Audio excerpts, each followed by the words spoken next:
कोलकाता वाली घटना हुई है उसके विषय में महाराज जी एक मेरा प्रश्न ये रहा है।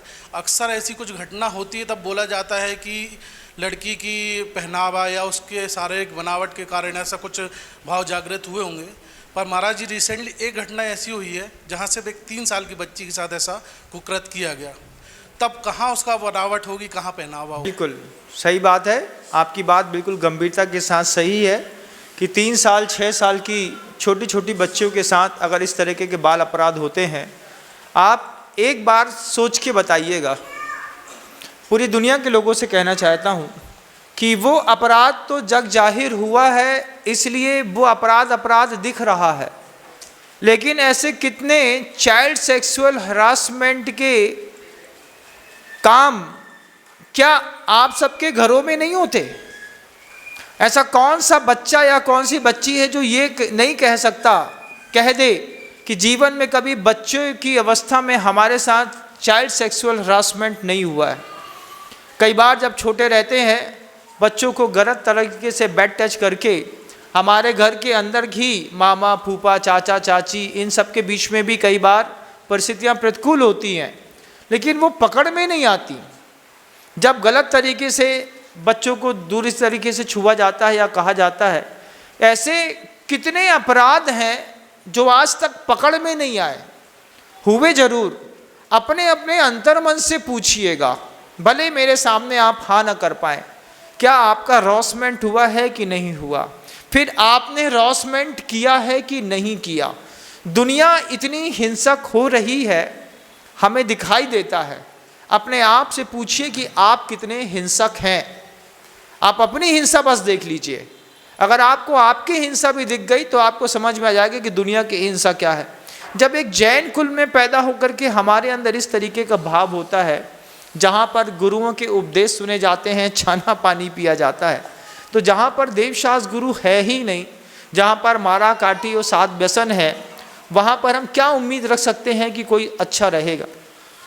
आचार्य भगवंत कहते थे 5 अनुव्रतों के सिद्धांत अगर पूरी दुनिया में फैले होते तो कभी भी भारत की किसी भी जेल में एक भी व्यक्ति नहीं होता।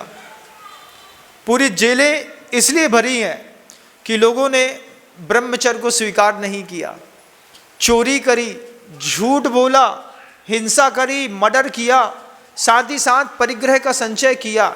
ये 5 पाप ही ऐसे पाप हैं जिनके कारण पूरे संसार की जेलें भरी हैं। और भगवान महावीर का दर्शन कितना अद्भुत है।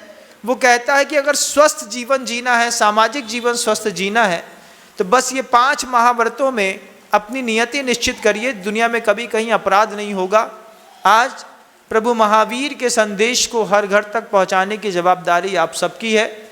मैं दुनिया के लोगों से भी इस बात को कहना चाहता हूं कि जब कभी भी आपके यहाँ चातुर्मास किसी साधु परमेष्ठी का होता है, आप खुद तो प्रवचन सुनने आते हैं, लेकिन अपने अगल बगल वालों को नहीं लाते। कभी कोशिश करिएगा अजैनों को भी जैन शासन के उस उद्बोधन के कार्यक्रमों में 1 घंटे लाने का। बगल में कोई सिंधी होगा, इस तरफ कोई अग्रवाल होगा, इस तरफ कोई माहेश्वरी होगा, कोई गुप्ता होगा, उससे बोलो चलो गुरुजी आए हैं, बहुत अच्छा उद्बोधन देते हैं, 1 घंटा चलिए। एक बार अन्न मत के किसी भी व्यक्ति का आप संकोच तोड़ दीजिए और उनको पंडाल तक ला करके ये बस बैठा दीजिए कि एक बार आप सुनिए और आप दूसरे दिन आकर के आराम से बैठ के सुन सकते हैं, यहाँ कोई टोका टाकी नहीं करेगा। इतने में तो हम पूरी दुनिया का नक्शा बदल देंगे, पूरी दुनिया का नक्शा। लेकिन जब हम अपनी ही एक सोसाइटी में बंध जाते हैं, जब अगली कोई और सोसाइटी का आदमी हमारे यहाँ आने से घबराता है, सुनना तो चाहता है, वो यूट्यूब पे सुनता है, लाउड स्पीकर्स में सुनता है, लेकिन रियलिटी में सामने आकर के नहीं सुनता। लेकिन अन्न मत का व्यक्ति अगर जैन साधु के प्रवचन 1 घंटा रियलिटी में सुनने लगेगा, दुनिया में कहीं पर भी चातुर्मास किसी भी साधु संघ का हो रहा है, उन जैन कुल के श्रावकों का कर्तव्य है कि अपने आसपास अपने गुरु की प्रभावना करें, अन्न मत के लोगों को भी उद्बोधन के दौरान लाएं, जिससे जहाँ तक अभी ब्रह्मचर्य की परिभाषा नहीं गई, सत्य की परिभाषा नहीं गई, आपके छोटे से कर्तव्य के माध्यम से वहाँ तक भी ब्रह्मचर्य और सत्य की परिभाषा पहुँचे, अहिंसा की परिभाषा पहुँचे उनका जीवन भी समृद्ध बने और अपना भारत देश भी बहुत संगठित और सुरक्षित बने। ये सब हमारे कर्तव्य हैं, हम सबको करना चाहिए। नमस्कार।